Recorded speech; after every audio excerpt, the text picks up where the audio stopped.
So, one day soon after that, Nehemiah was serving the king. He found he could no longer restrain the grief that he felt in his soul.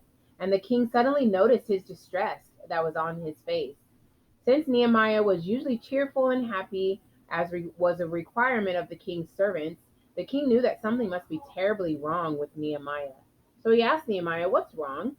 Nehemiah, fearful that he had displeased the king by his sad countenance, quickly sent a prayer up to God before answering the king.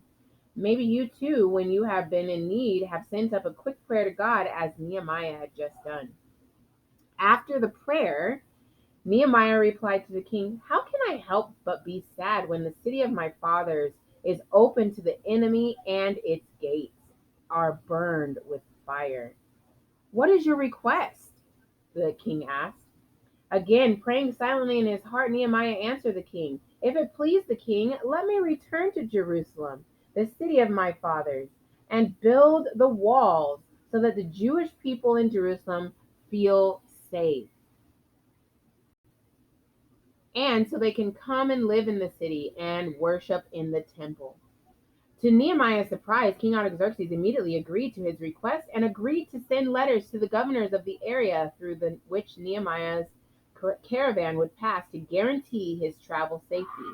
The king even gave Nehemiah a letter to Asaph, the keeper of the king's forests, instructing him to provide the needed timber for the walls of the city and the gates of the city, as well as a house for Nehemiah to live in.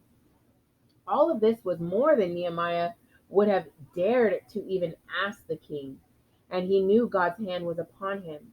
God answered his prayer in a greater way than he had even dreamed and gave him remarkable favor with the mightiest monarch that lived at that time.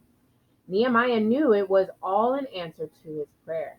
God cares for his children and wants us to learn to pray even as Nehemiah did. How good to know that God's good hand can also be upon us as we talk to God about our needs and our problems. After a long, strenuous journey, Nehemiah and the Jews who went with him finally arrived at the edge of Jerusalem. So after resting for 3 days, Nehemiah arose in the middle of the night, mounted a donkey, and rode about the city of Jerusalem with several of his men. With the moon shining brightly, Nehemiah could see the condition of the city. It was indeed as he had been told. The walls were still broken down and the gates burned with fire. What a desolate picture it was. Nehemiah saw rubble and ruin everywhere. The city certainly had no protection without walls. Nehemiah knew there would have to be walls around the city before the Jewish people would be willing to even live there.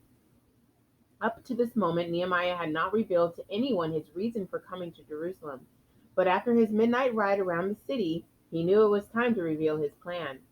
Nehemiah gathered the Jewish leaders and people together the next day and said to them, "I see the distress you are in, how Jerusalem lies in waste and its gates are burned with fire. Come, let's build up a wall around Jerusalem. This must be done if the people are going to inhabit the city."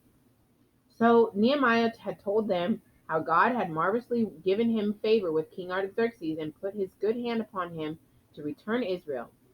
He told them that he had come to Israel for the express purpose of rebuilding the walls and the gates of Jerusalem, and how great the Persian king was helping in the project.